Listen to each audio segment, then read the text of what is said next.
Welcome to the Threat Podcast. I'm Hagar Chemali. And I'm Jay Solomon. On July 10, Spanish police, acting on an extradition request from the U.S. government, arrested a millionaire funder of radical causes globally and an heir to the Cox Communications empire, Fergie Chambers. The self-proclaimed Marxist was on holiday with his family in the island resort of Ibiza, Spain, when Spanish forces nabbed him. Chambers' arrest has galvanized the global left around a man they see as one of the most important backers of the Palestinian cause. The Trump administration, meanwhile, targeted the 41-year-old as part of a broader campaign against what the White House sees as a rise in far-left terrorism globally. Chambers' wife says he's being charged with providing funds to Hamas, which she denies. Jay, I feel like we say this every week, but this is a completely banana story. I mean, it is crazy. You just wrote an article about Fergie Chambers for the Free Press, which I encourage readers to take a look at. We'll link to it in the show notes. How did you first come into it, though? Well, I came into it through one of his understudies, a woman named Calla Walsh, who, went from being sort of a progressive activist. She was in the New York Times, and she ended up essentially joining the Iranian Information Warfare Department. She's based now between Lebanon and Iran. And I was kind of really interested in who was this woman and how did she kind of get there? And reading backstories, of which we'll talk about later, was she had been at this kind of commune compound in the Berkshires in Massachusetts. And it was kind of part of her radicalization from being someone who was willing to be part of the political system, who was part of the senatorial race in Massachusetts, just eventually saying the whole U.S. political system is corrupt.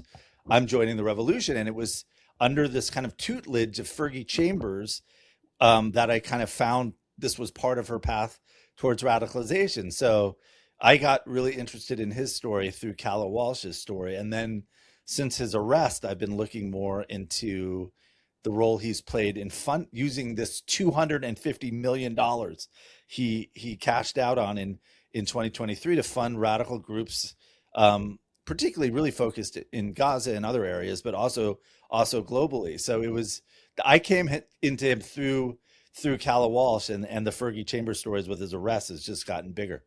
It's crazy to me, having worked in counter-terrorist financing in the U.S. government, because I feel as though there's this whole cadre of people now out there who don't realize, either they don't realize that funding terrorist groups is a crime, or they just feel as though they're not actually terrorist groups, and so they feel that their activities are justified. And I'm like, no, there are laws about this, and it is going to come back to bite you. And it's just fascinating. We're going to talk more about it. So I don't want to get out ahead of it. Chambers' life basically reads like a John le Carre spy novel. And he's been featured in a major documentary at the Sundance Film Festival this year. And to discuss Chambers' life, we're really lucky to have on the podcast Dan Adler from Vanity Fair, who spent time with this radical while reporting an incredible profile on him that ran in April 2024. So I also encourage readers to check that out. We will also link to it. Jay's also going to chime in, since both of them have done a lot of work on him, as he's written now 2 pieces about Fergie and his band of cohorts for the Free Press. Dan, thanks for joining us. Thanks for having me. Dan, let's start off general. You published an amazing profile of Fergie Chambers, as I mentioned, in April 2024 for Vanity Fair. So you were there really from the beginning, as it were. Can you set the scene a little bit for us? How were you drawn to him, and what is he like in person? Before anything happened with Fergie on a national scale, on an international scale, he was this sort of New York character who loomed large in people's imaginations. He went to St. Anne's, which is the alma mater of lots of artists, writers, creatives, bohemians, maybe Lena Dunham most famously. And that was someone who he went to school with her at the same time. And he tells the story about how he got kicked out because, according to him, this account is disputed by some of his classmates.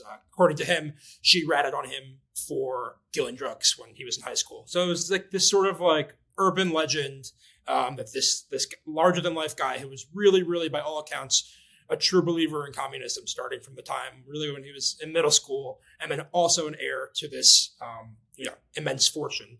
It was like this cartoonish contrast that it was just sort of a joke in some sense, but also kind of like, what's going on with this guy? This is someone who's a social media provocateur, again, really, but by all appearances, a true believer in the causes he supports. But there was also this sense that this is this rich kid running around.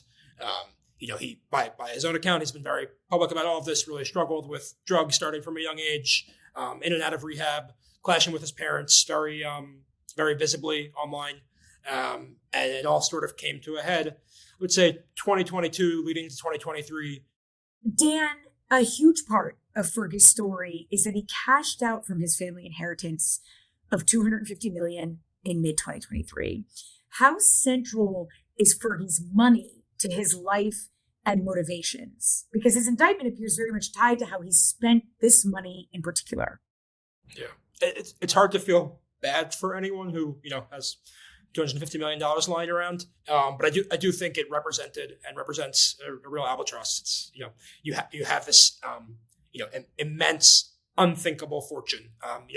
Both before he divested and split from the family, and then after. It's like, what do you do with it if you're a political person, as he is, but then also just as a person in your day-to-day life, you're sitting on this just unthinkable sum of money. What's one to do? Obviously, you don't have to work. You have certain causes, certain relationships. You try to figure out, how to use these resources. And that aside, one thing I wanted to do with the story that I wrote is, again, no one's going to shed a tear for someone with those kind of resources. But you could sort of see in the family story, people really struggling, trying to find meaning, political purpose, spiritual purpose. So I think it represented a huge opportunity for him to fund some of the causes he believes in. He and I had this back and forth about should you just give all the money away right now? What's the point in keeping it? And he has all his arguments about that. But I think also just, again, like as a person, he has spent a lot of time trying to figure out, understandably, like what this means for him, like what the correct course of action is if you have this opportunity in front of you. Jay, can I ask you to comment about this a little bit as well? Because Jay and I, Dan, you may not be aware of this and listeners may not know, but Jay and I originally met when I was spokesperson for terrorism and financial intelligence at the Treasury Department, and Jay was an investigative reporter with the Wall Street Journal, and he really covered a lot of stories related to illicit finance all over the world.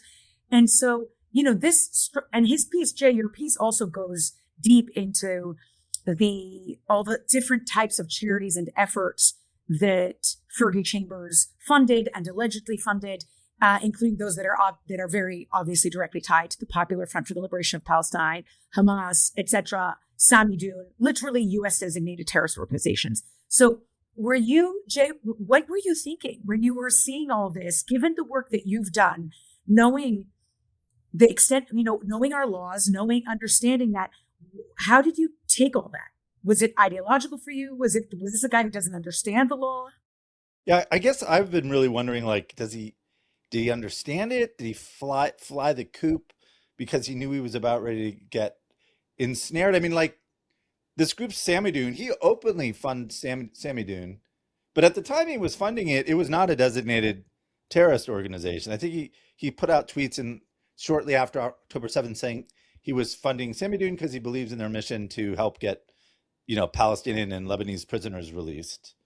And then a year later it got sanctioned. So I don't know did he keep doing it? I don't know. But yeah, for me, it was kind of unclear. Did he know what he was doing? I'm sure they're going to probably say he wasn't funding. He was just funding, charities that were operating in Gaza, and other, the feds might say, well, these charities were related with the PFLP or Hamas. So, I mean, the one reason I was really excited to get Dan on, because I never met him. It was hard to sort of understand his mentality, but it sure felt like, wow, he's really on the cusp. And same with Calla Walsh. Like, I'd assume at this stage she doesn't think she can come home. She's been too closely working with overtly like the IRGC in some of these groups. But with Fergie, I couldn't really understand. And then he goes I mean, we'll talk a little later, but he leaves the U.S., he goes to Tunisia, and then he goes to Ireland. So it didn't seem like, I don't know, he was operating in like EU countries. It didn't seem like he was that worried about getting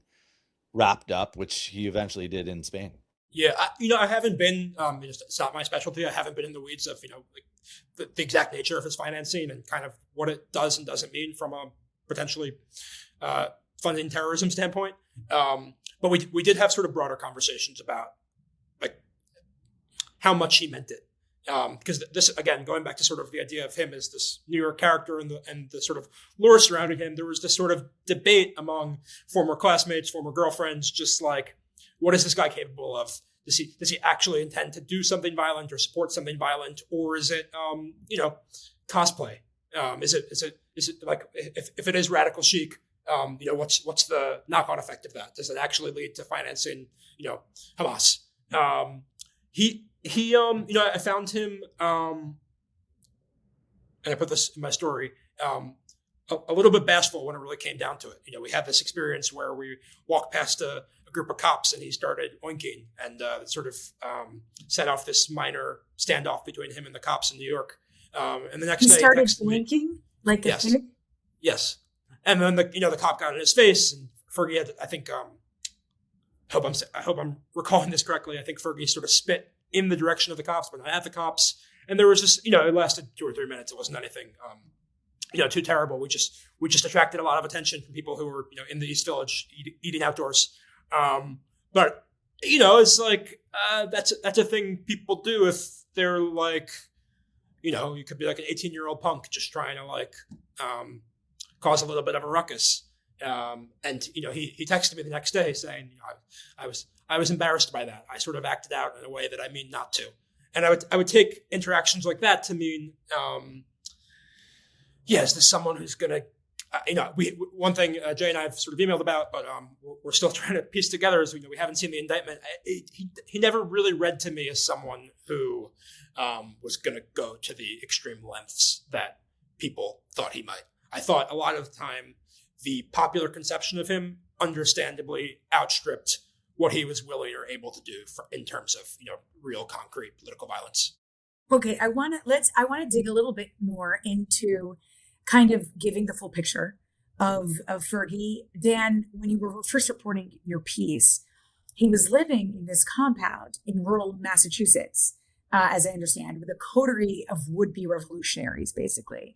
And so from the outside, it kind of felt like he had a Manson family vibe, and a number of young women were living there with him. Is that a fair assessment? Can you, give us a little bit of insight to that as well? So the Manson family, again, this goes to the bigger question of, what in this guy's, totally, beyond belief life, what's myth, what's lore, and what's real.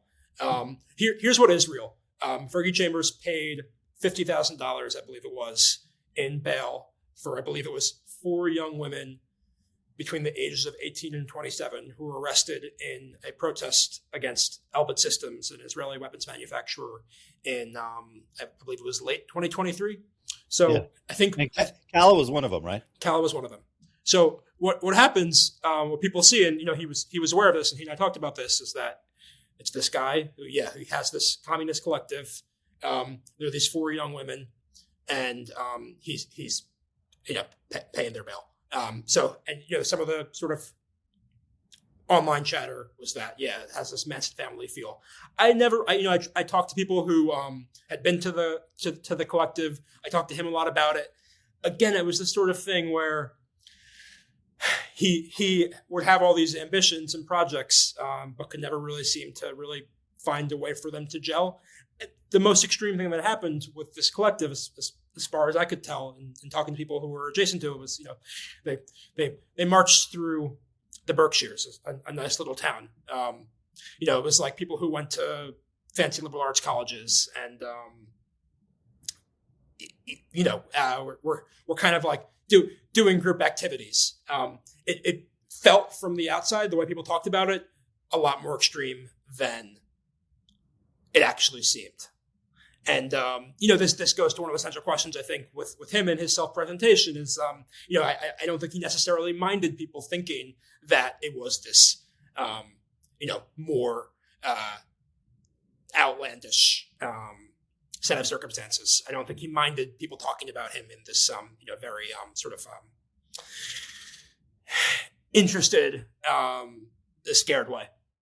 So Dan, you mentioned this that he bailed these protesters out. You talked about the this action against this Israeli defense company, and I want to unpack that a little bit, because Hamas's terrorist attack on Israel in October 2023 really motivated Fergie and his comrades to escalate this anti-imperial struggle, right? They started to engage in quote unquote direct actions, which Jay and I talked about on the podcast. We both talked about this on the podcast before, which basically means taking direct action, some kind of action-oriented effort, whether it be violence or something else, to make your point, right? Beyond just statements or protests. So this included sabotage operations, as you mentioned. Dan, since you spoke to him, did Fergie explain to you why the Palestinian cause was so central to his global vision? Because he expresses incredible hostility towards Zionists. I'll ask you that first, because you spoke to him before October 7th. And then Jay, because your article came out later, almost 2 years later, I guess, maybe you could opine on how you saw that trajectory evolve. Yeah, I'll inevitably, this is someone who, whatever you think of him, has really done a lot of the reading, really spent time in sort of communist literature texts, which, I haven't. So I'll try to sort of paraphrase the way he explained it to me. He views Palestine as part of a broad anti-imperialist project, and that's why his causes have ranged from Palestine to Cuba. He went to Ukraine to take Putin's side, because he also viewed that as part of this anti-imperialist struggle. Again, I'm doing sort of like the less than 101 version of it. But I think the broader idea is that there is this sort of global axis of empire, and supporting Palestine at this moment is one of the most pressing ways in which you can fight that axis. Actually, Dan, you are actually really hitting the nail on the head here, in my view, because that is the threat here at hand. It is that anti-imperial view that and anti-oppressor, anti-elite. And you're right that often it makes it, the way these things look, Palestine just ends up being a cause célèbre for it. Jay, what do you think about this? Well, I know when I was doing my piece on Calla, I found what was both interesting but a little bit scary is that she had a very, I don't know if it's the same with Fergie, she had a very black and white view. At first she got into it was very climate, and it was really a belief that, like, if we don't solve the climate crisis really fast, humanity's not going to be around in 20 years or something. And then it flips. She really, the way she talks very much is like Zionism is an existential threat to humanity. It's a linchpin of the imperial struggle. Even she links climate. If you don't deal with Palestine, you won't have climate justice. And you could see, if that's your worldview, how she moved from climate to like literally online calling for the assassinations of Israeli officials. But when those 2 diplomats were murdered last year in DC, she was egging it on. So from Calla's thing, it really was, it's a very millenarian black and white view that, like, the struggle against the Zionists is kind of absolutely central to the overall anti-imperial struggle, and violence is required to win that battle. That's how she sees it. But maybe she got even more radical than Fergie. That's totally possible. Just one other point along these lines, like one thing I wanted to do in my story, and we've used the term radical chic I think a couple times now, is to look at how this particular conversation around Palestine plays out in elite spaces. Fergie, to his credit, in my opinion, was aware that no matter what he did, he still is again, he went to St. Anne's.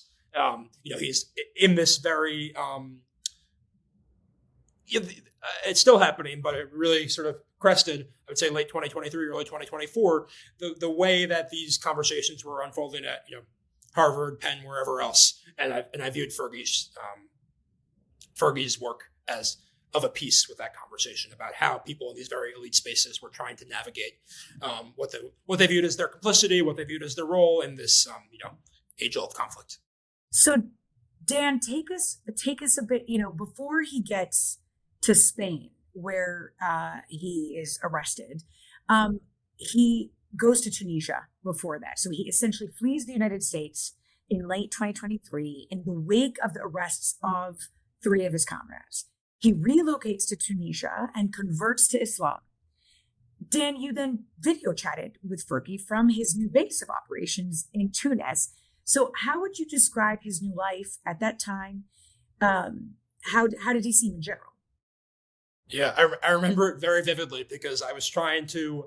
It's exactly what you said. There were these arrests, and again, this is someone I was reporting on him and trying to kind of like get a sense of what was happening, and again, sort of what he was actually capable of or had planned. And it was always hard because again, the signal and the noise, it would always be everyone adjacent to him saying like, "Oh, he's running from the FBI," and then all of a sudden you video chat with him, and everything seems fine.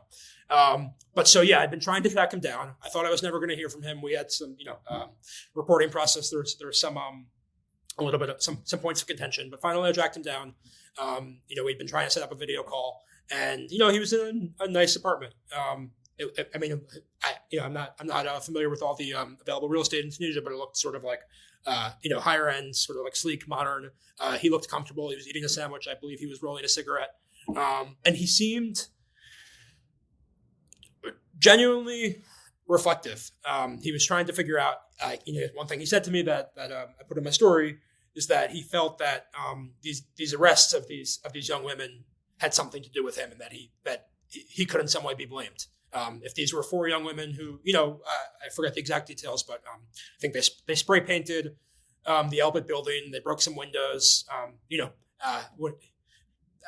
whatever one's view of that, it wasn't, no one got hurt. And he wondered if his proximity to these young women was what put them in this situation, which is of course probably a reasonable concern.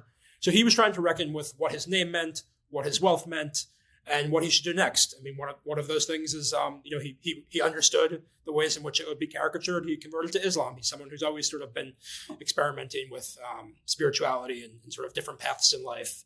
And, he was talking about everything from his relationship to weed to his relationship to, he's a big fighting enthusiast, his relationship to training, and just trying to piece it together. And, he had a new idea to he's a big sports fan, to buy a soccer team. He seemed like he was trying to find himself in ways that he often has. And so, I'm very interested by this point that you just made about that he might have felt that his proximity to these women could have endangered them or could have landed them in, arrested. And so, Jay, because you wrote a piece, specifically a long piece for the Free Press, as we've mentioned, about Calla Walsh, how do you think she was impacted by her time with Fergie? And give us an update on her latest. I think she's similar to Fergie in the way Dan was saying. Is like, and she's still only 21. She's incredibly well read. Like, she's read her Marxist, angles. She's into it, and she's done a lot of podcasts, a lot of them from Lebanon, where you could tell she really like studied what happened to them. And she's like, we were too overt. We were too kind of, she's weird. There's been some comments where she sounds like she was a little resentful to Fergie in the sense like he flew the coop initially and they were, stuck in going to trial and eventually going to prison only for 2 months. But she really seemed to study it and like learn from that whole operation, that it was too overt, that they needed to study more how to do these actions. She's, she does not shy away from the need for violence, but I think, she's really rallied to Fergie since his arrest. So she's not that embittered with him, but she really seemed to study from it, like, how can we promote our causes in ways that we won't get arrested? And, are there different roles for others? She seems to think that her role, she's very good on social media. She's very good in information spaces. That's her role. But you could tell she's taking it in and trying to figure out, like, okay, we were lucky we didn't get to prison, because they were originally going to charge her and these other girls with like years in prison. And, I think she was like, wow, I could have really been in there for a while. And I think part of the reason too, she's in Lebanon, like Fergie was in Tunisia. She didn't feel like she could do her work while in the US, and that the forces were kind of encroaching her. She writes about, every time she would go through security, whether she was going off to Cuba or where, that, they'd grab her devices. So yeah, she definitely was learning from that experience, and whatever kind of maybe some bitterness to Fergie that he left doesn't seem to have lasted, because she's really been out there defending him since the news of his arrest on July 10th. It's so interesting to me, by the way, because as somebody who works a lot on Lebanon, I would not assume if I were fleeing from the United States that I were to be safe there. The U.S. and Lebanon have strong partnerships on this stuff, so it'll be interesting to see what happens. I want to go back to the money question for a second, a bit, because after Fergie inherited this $250 million in 2023.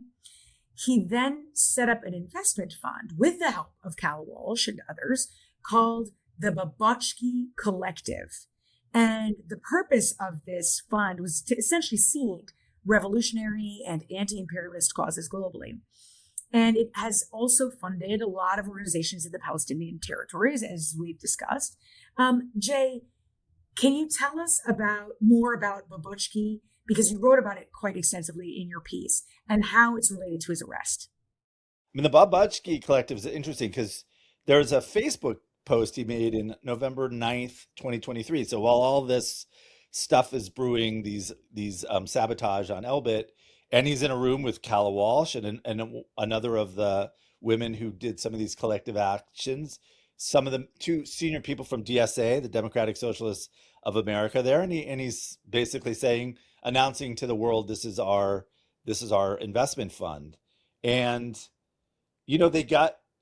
what's interesting, he's been pretty transparent about the groups he's funding. He announces really early that he had given money to this organization called Samidoun, which at the time its mission is to help prisoners in Palestine and Lebanon, and Lebanese Palestinians, probably largely in prison in Israel, try to get them released. And a year later, actually, Samidoun would be designated as a terrorist organization by the U.S., but it wasn't at the time.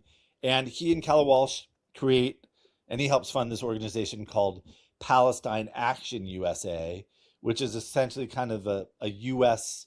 sister to Palestine Action UK, which also was designated by the British as a terrorist organization last year. So he's starting to fund organizations that are kind of starting to get ensnared in this kind of global crackdown after 10/7 against Hamas or other groups, or Palestine, the PFLP, you said, the Popular Front for the Liberation of Palestine, which is interesting because it's a Marxist Palestinian organization. So you could see why it would have more ideological affinity with Fergie. But the story I worked on, and that you can see the Babochki Collective, he starts to fund a lot of organizations that are working in the Gaza area.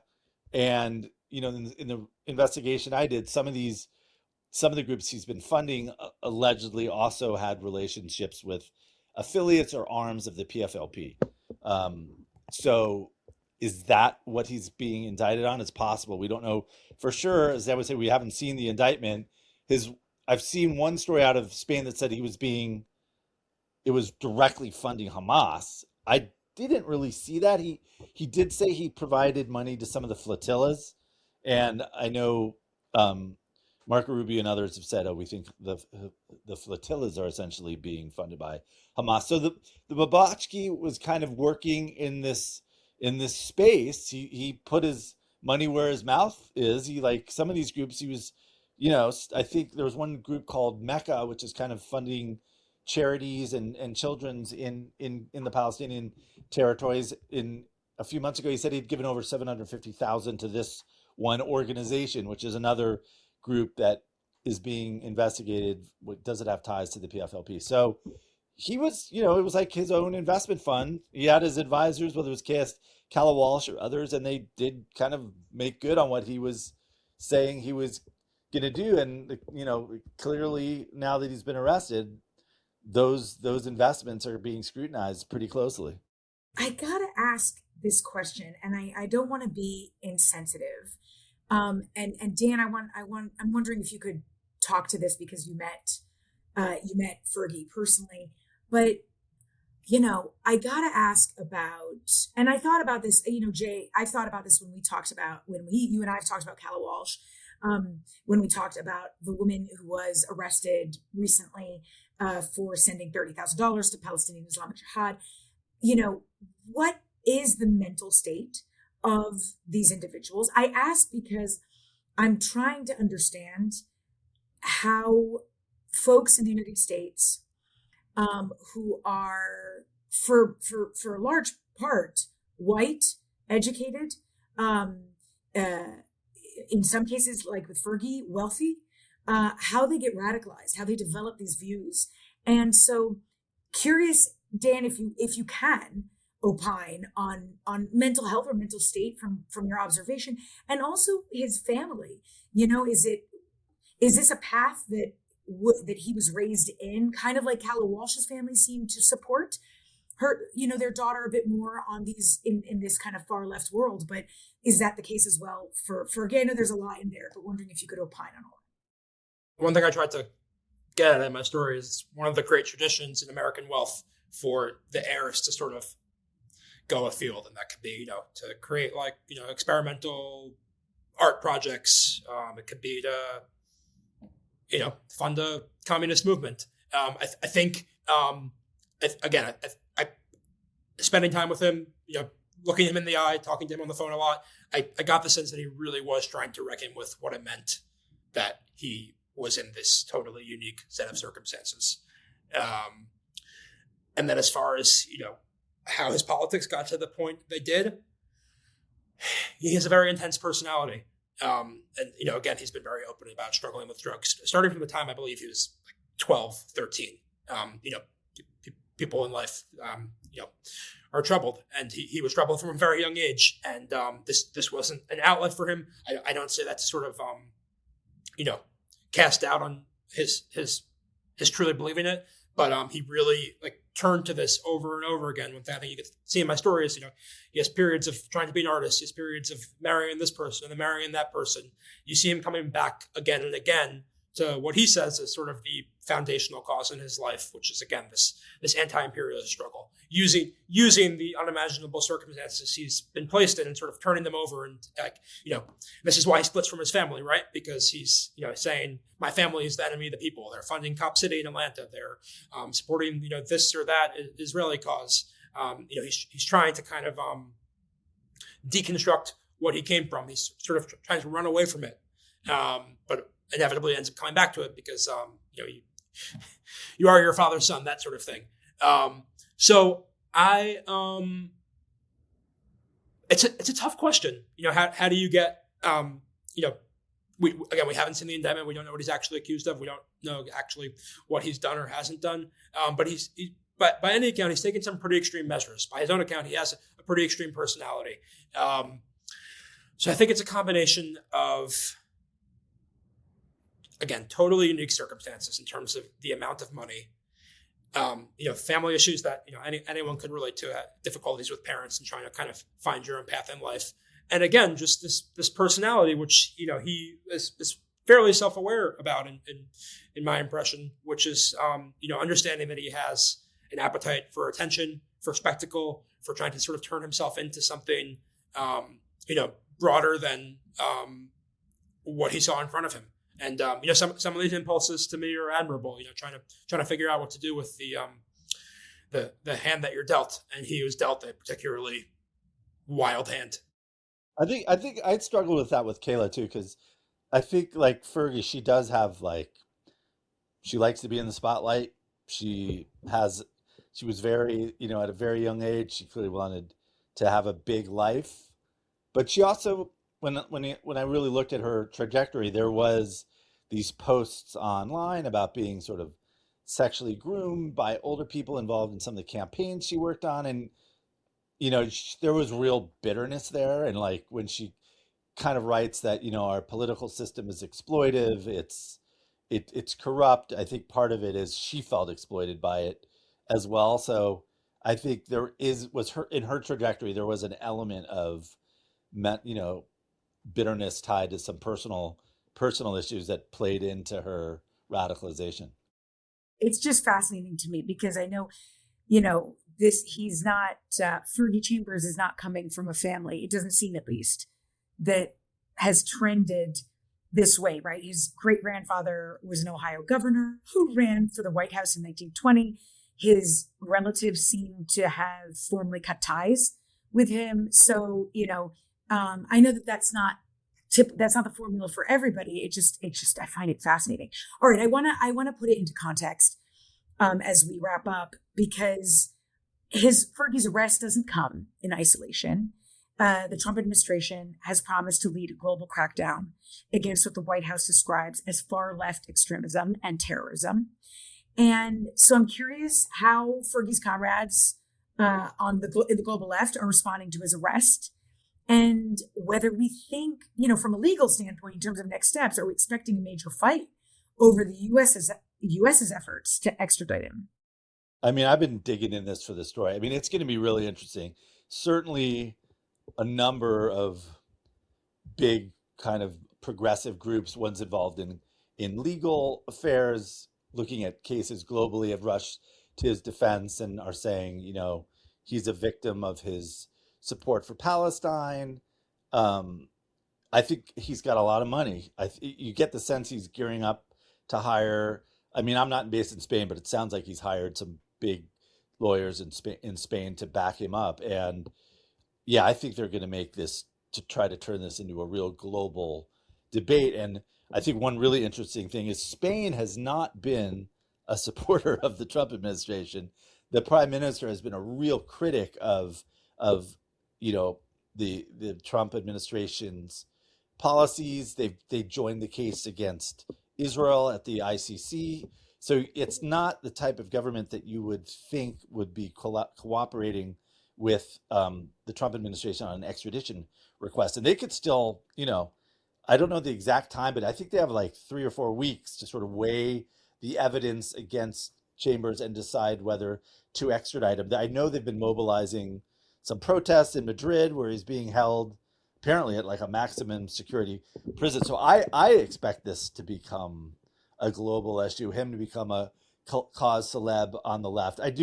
I will say though, it's also, there are some I found out there, some who clearly on the far left who felt he was a bit of a dilettante, coming out and saying, this guy was in Ibiza when he got arrested, like a jet set safe haven in the summer, and he was on, he was skiing in Norway in the winter. Well, are we really going to put all of our back, our power behind this guy who's not really committed to the cause like we are? But I think it's going to be fascinating because he's got the resources to fight it, because of his profile, that I think it's going to be fascinating to watch it and see if they really do have the goods on him, or this is like he was just cosplaying and he funded some charities that are that are actually doing good in Gaza in a very difficult situation. So I'm fascinated where this is headed. Yeah, I had this experience spending time with him, writing about him, and this dates back to, he has this kind of like crazy tabloid story where Marjorie Taylor Greene worked at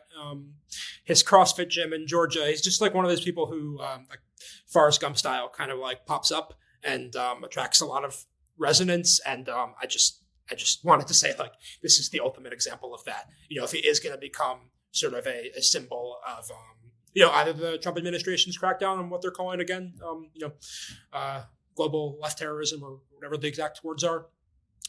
He could be the face of that, or he could be the face of what you're talking about, Jay, which is sort of like, leftists saying that he's not actually, shouldn't be the face of it. It's just a very, very charged person. And he's, in my experience, very aware of his ability to command attention in that way. And he likes it. Do you think that his arrest, and in general, we are seeing, I believe, correct me if I'm wrong, empirically a rise in this type of behavior, these types of views, and in general, this, right, like this increase in anti-imperialism, using violence, though, to advance that cause, or funding, potentially or allegedly funding terrorist groups and so on. Do you think that this arrest exacerbates that threat because people will double down? He'll become a martyr in a way, for lack of a better word, a cause célèbre, I guess. Or do you think they'll, take notice and heed and say, oh, well, I didn't realize it was illegal to fund these groups. Maybe I should stop doing that. Which direction do you see this going, at least for the near future? I mean, I think it's going to be fascinating because there's definitely a rise in this kind of extremism that you saw from the 1970s in the US, late 70s, early 80s, where it's like they're Marxists, they're anti-imperialists, they join with the Palestinian cause. You could definitely feel that kind of mentality, certainly in a lot of these campus protests. But there's also, and we've talked about it, there's also this kind of horseshoe thing where, Tucker Carlson sounds as anti-imperialist, anti-American these days as people on the far left. I could honestly see Fergie on Tucker Carlson easily in the next, if he is able to speak as like, you fought the Zionists, you fought the imperialists, and now they're trying to set you up. So I do think it could definitely kind of inflame this on both sides, not just on the left. You could see people like Marjorie Taylor Greene, Tucker Carlson, Candace Owens kind of rallying to his side as well, because they seem to be extreme critics of U.S. foreign policy. On the other hand, if he really does kind of get in, indicted, extradited, and kind of locked up, I do think people will, like with Kayla's situation, you could tell, wow, I got lucky. I got out after 2 months. It could be sobering to some of these people that there are real costs to this type of activity, no matter where you are. If you're Ibiza or in Tunis, you can get snatched. I'm glad you mentioned the Tucker thing because, one thing I've been thinking about, and again, I really want to defer to the people with real counterterrorism expertise here, but just the language around it, the way this crackdown is being talked about, you'd think we're in the 70s, whether underground, whatever else, and it's just hard for me to sync that up with my experience of the world right now. And I've just wondered a lot about the rise of social media, podcasting, content creation. I just wonder if lots of people who might have been attracted to, whether underground type organizations of the past are now posting instead. Well, that's a fair point. I mean, it is true too. Like if you look at particularly like anti-Semitic attacks, if you really look at it, it's pretty even. Like there is a lot of right-wing anti-Semitic attacks in addition to the guy I was mentioning who killed 2 Israeli diplomats last year in Washington screaming free Palestine. He definitely seemed to come from the left, but it's this type of extremism does seem to horseshoe in the way I was describing. And that's what's particularly scary to me at this current moment. Dan, Jay, thank you so much to both of you for this fascinating conversation. We're so lucky for the pieces you've wrote, the investigations you've done. Dan, thank you in particular for joining us to discuss Fergie Chambers' incredible odyssey and to share the insights that you had after you met him personally. Before we go, where can listeners find you or learn more about your work beyond the Vanity Fair website? Dan M. Adler on social platforms, Instagram, Twitter, and I hope to do a Fergie Chambers update soon. Okay, good. Well, we'll look out for it. For listeners, if you've made it this far, please consider leaving us a review, preferably a good one. It makes a really huge difference in helping people find us, and it's genuinely working, by the way. So please keep doing what you're doing. And if you have an idea or question for us, or you just want to say hi, send us a note at thethreatpod@gwu.email.edu. Talk to you next time.